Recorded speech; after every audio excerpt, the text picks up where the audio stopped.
Still playing. Still watching Reddit stories. So, okay, should watch this video. 3 hours of introduction to first to Bachelor Social. Yeah, okay, let's do it. Okay. It costs up to 50% less.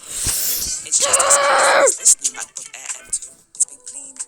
Family comes first, my dad said. Then missed my wedding to console my 29-year-old sister. So I blocked him and sent a copy of my vows. I never imagined that my enjoyment could cause problems for others, but I guess I was mistaken. The whole thing began last spring, Okay. when I took Della to my father's birthday dinner, and I should have recognized the warning signs straight away. But I was too preoccupied with how fantastic things were going in my life to notice the storm rising around me. Ethan and I had been dating for approximately 8 months at the time, and things were going well between us. It felt natural and simple, like if we just fit together without having to force anything or walk on eggshells around each other. He made me laugh every day, and he truly listened when I talked about my job, hobbies, or whatever strange topic was on my mind. To be your friend. And he never made me feel like I was too much, not enough, or anything other than who I was meant to be. We talked for hours about everything and nothing, and even the silent moments felt natural, rather than unpleasant. I found myself looking forward to seeing him every day, in a manner I'd never felt with anyone before. So, when my father's 55th birthday arrived, I was delighted to introduce Ethan to more of my family, as he'd already met my mother and stepfather a few weeks before, and they adored him. My mother kept emailing me afterwards about how courteous and humorous he was, and how she could tell how happy he made me just by the way I smiled when I saw him. Well, you guys My friends or like stepfather actually asked Della if he wanted to go fishing with him boyfriends? the following weekend, which was essentially his approval, because he typically takes forever to warm up to new people. But my father's side of the family was different, and I knew that from the start, because there was always drama or tension whenever we all got together, generally centered around my half-sister Jenna, who was 28 but acted like she was 16 most of the time. Jenna had a habit of falling head over heels for guys who were clearly not right for her, like the married co-worker who dragged her along for 6 months before ghosting her, or the guy who was still living with his ex-girlfriend but claimed they were just roommates, or the one who borrowed $3,000 from her and then blocked her phone number when she asked for it back. Every time Jenna was involved in one of these disasters, she'd call my father and stepmother and cry about how she couldn't understand why this was happening to her. And they'd drop everything to rush over to her apartment with ice cream and tissues and reassurances that it wasn't her fault, and she just had bad luck with men. They'd spend hours going over every text message and chat, trying to figure out what went wrong and how she could avoid it next time. And then they'd slam the guy in front of everybody who would listen, claiming that Jenna deserved so much better than these losers who didn't see her as an incredible woman. The problem was that Jenna never learned anything from these experiences, since my father and stepmother were always there to fix things for her, instead of allowing her to face the consequences of her actions. They'd pay her rent when she wasted her grocery money on extravagant gifts for the person she was pursuing, and they'd co-sign loans when her credit was ruined by all the financial blunders she made while trying to impress men who didn't care about her. They'd even let her move back into their house when things were very nasty, which happened at least twice a year on a regular basis. So, when I came into my father's birthday dinner, holding Delpha's hand and smiling because I was actually thrilled to be with him, I assumed everyone would be relieved to see me doing well for once. I'd had my fair share of relationship disasters in my early 20s, including a 2-year engagement that ended when my fiancé decided he wasn't ready for marriage after all, and I'd spent a lot of time alone and working on myself before meeting Della.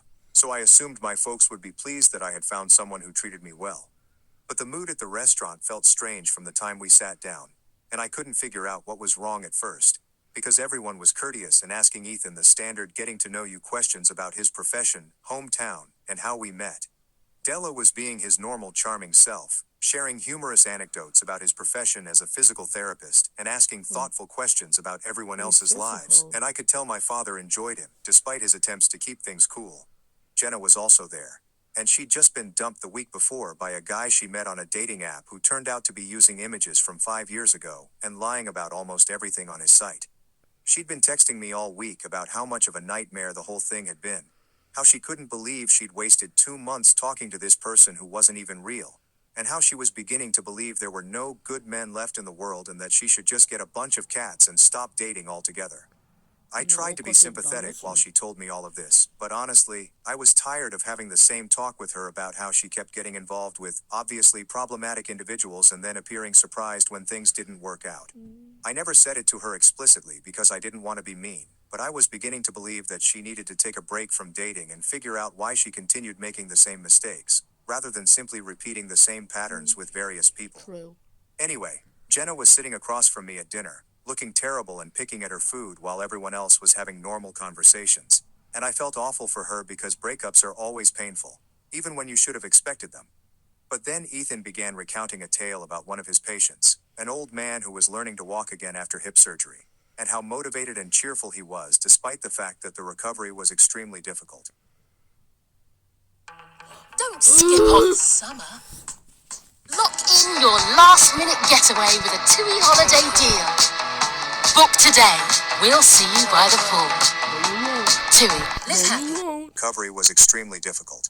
I was smiling at the funny moments and simply enjoying listening to him speak since he was such a terrific storyteller.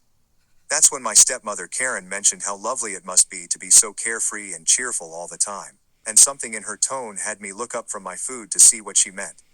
She was looking at me with an expression I couldn't interpret, but it wasn't friendly, and I noticed Jenna had tears in her eyes and was looking down at her plate, as if she was trying not to cry. I felt bad because I hadn't considered how Jenna could react to my delight during a difficult time, so I tried to change the subject and asked her about her new work. But she merely shrugged and said that was all right, without elaborating. The rest of supper was unpleasant after that, with strange silences and forced chatter, and I kept noticing Karen and my father exchanging glances. Della and I departed as soon as we could respectfully, and on the way home, he inquired whether everything was all right because the atmosphere had turned peculiar near the end. I told him about Jenna's recent breakup and how I felt I'd been insensitive by being overly happy when she was down, and Ethan said he understood, but I shouldn't have to hide the fact that I was in a good relationship just to make other people feel better about their problems. I assumed that was the end of it, but the next morning, Karen texted me asking if we could talk. So I contacted her, thinking she wanted to talk about what happened at dinner and hopefully clear the air. But instead, she launched into a lengthy spiel about how she had been studying my conduct recently, and was concerned that I was being insensitive to Jenna's troubles by flaunting my relationship in front of her while she was going through such a tough time. I was perplexed since I hadn't realized I was flaunting anything, and I told Karen that I was simply being myself and sharing my life with my family in the same manner I usually did.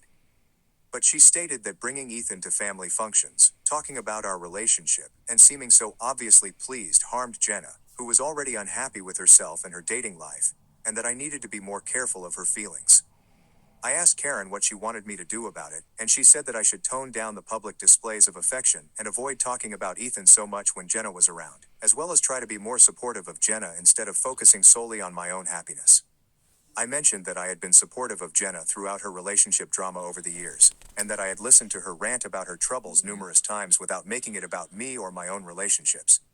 But Karen said that wasn't the same thing, and that Jenna needed extra support from her family right now because she was going through a particularly difficult dating period, Well, that's his and that it fault. would mean a lot to her if I could just be more sensitive around her until she got back on her feet. I said I'd try to be more careful of how I came across, but I didn't think it was fair to expect me to hide my happiness, or pretend my relationship wasn't going well simply to save Jenna's feelings. That conversation bugged me for days afterward because something about it felt strange, but I couldn't pinpoint what was wrong with Karen's reasoning.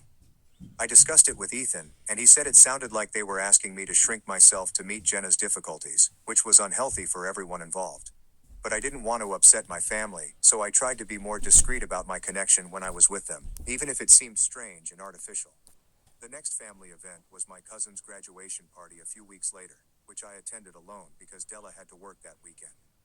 Karen and my father, however, continued to give me strange looks whenever I smiled or laughed at someone's joke.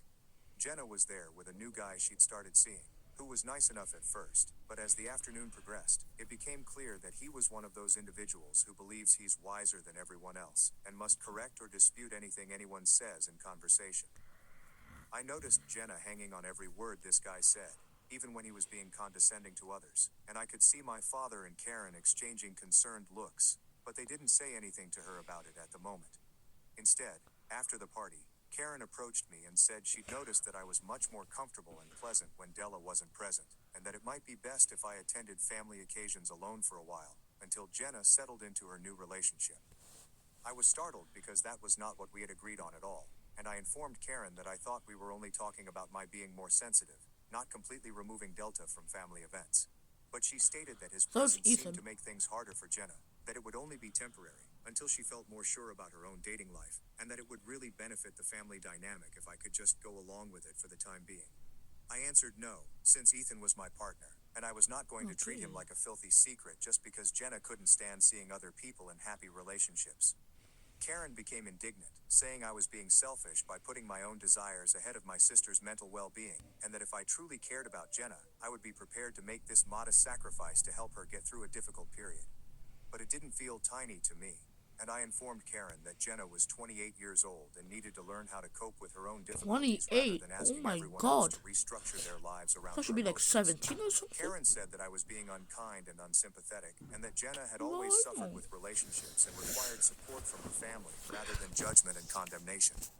I remembered that Jenna was still struggling because my father and Karen never let her face the repercussions of her poor decisions, and that constantly swooping in to rescue her or make everyone else accommodate her problems was not helping her develop or learn anything.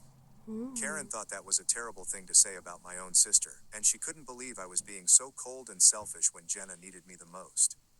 Karen accused me of being envious of the attention Jenna received from my father, and I pointed out that I was attempting to live my own independent adult life, rather than continuously causing problems that necessitated family intervention.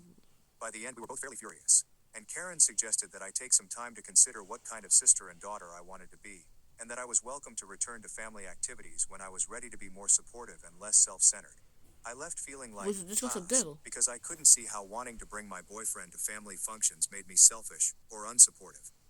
I'd been patient with Jenna's ongoing relationship catastrophes for years, and I'd never made her feel guilty about her decisions, even when they So were it's a obviously girl, awful okay, so ones a that girl in the anyone could story. see coming from a mile away. When I informed Della what Oh, had this is happened, good. he was upset on my behalf, claiming that my family was being utterly unfair and deceitful. He said it sounded like they had an unhealthy relationship in which Jenna became the focus of attention anytime she had a problem, and anyone who didn't engage in that drama was seen as nasty or unsupportive, which wasn't fair to me. Okay, bye bye.